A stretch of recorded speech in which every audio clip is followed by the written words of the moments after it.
The first reading is a very emotional goodbye that Paul offers to the people of Ephesus. The text says that people were weeping loudly, that they threw their arms around Paul and they were kissing him. So certainly you can tell that people really loved Paul and that he meant a lot to the people of Ephesus. So I was wondering, why were people so grateful with Paul? Why is it that Paul had such a profound impact that people were so distressed and heartbroken when it was time for him to leave? So I think there are two answers to this question that you can find in the same reading. Why did people love Paul so deeply and dearly? The first one is Paul says that he worked with his own hands and that he never accepted any gifts from the people. So what does this tell us about Paul? He was a disinterested person. He was really doing things for love of the people and love of the Lord and not so much for the benefit that he could get out of his work.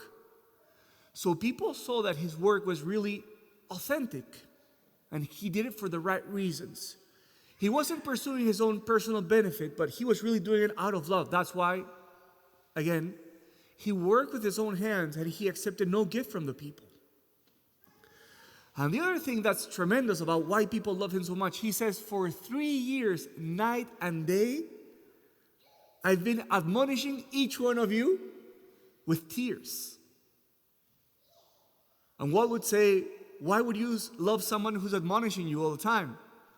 That would seem unpleasant to be admonished all the time. But I think that the reason why Paul was so loved was because he was thorough and intentional about helping each of the Christians in Ephesus to grow spiritually.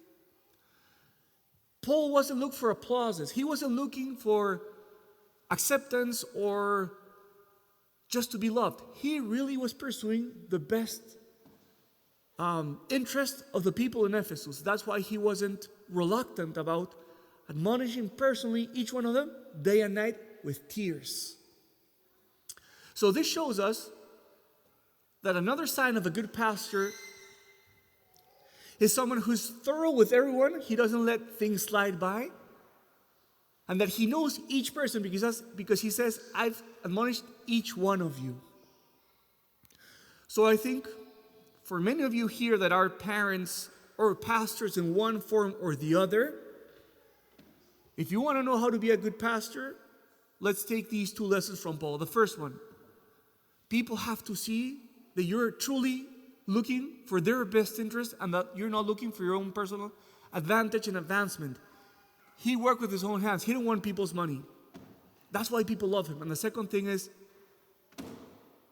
he wasn't looking for applauses. He wasn't looking for applauses. He didn't want people to like him. He was willing to admonish everyone day and night with tears. But he did it with love, and he was thorough in getting to know each person and correcting each person, truly looking for their best and their spiritual advancement. So let us turn to Paul today, asking that he would grant us to be those good pastors, thorough pastors, who really want the best for their flock. This is very easily applicable for parents here, and especially applicable also for the brother, for myself.